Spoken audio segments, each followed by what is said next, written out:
দুর্দশা, ওই ব্রিটিশ কুত্তা এবং আমেরিকার কারণেই আজকে গাজার মুসলমানদের দুর্দশা।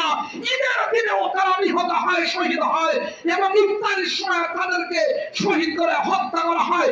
যেই ব্রিটিশের কুকুররা অস্ত্র দিয়ে, সমর্থন দিয়ে, সব কিছু দিয়ে মুসলমানদের দেশ দখল করে রেখেছে গাজাকে এবং এই ফিলিস্তিনকে, মুসলমানদেরকে যারা হত্যা করছে, যখন তখন হামলা করে বিধ্বস্ত করছে, বাইতুল মুকাদ্দাস দখল করে রেখেছে।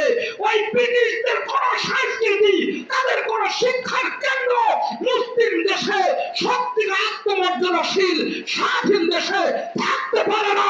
কি বলেন ঠিক রে ভাই আমার? আজকে আমাদের শপথ হবে আমাদের কোন সন্তানকে আমরা কোরআনের বাইরে অন্য কিছু পড়তে দিব না।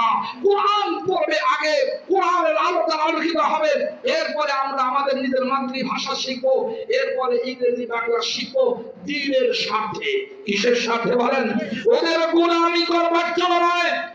আমাদের যে সম্পদ ওরা কেড়ে নিয়ে বিশাল প্রাসাদ তৈরি করেছে, ওটা উদ্ধার করে নতুন গতবার যুদ্ধের মাধ্যমে সাংস্কৃতিক যুদ্ধ চালিয়ে আমরা আমাদের সম্পদ, আমাদের ঐতিহ্য উদ্ধার করবার জন্য ওই ভাষা শিখবো। কি বলেন?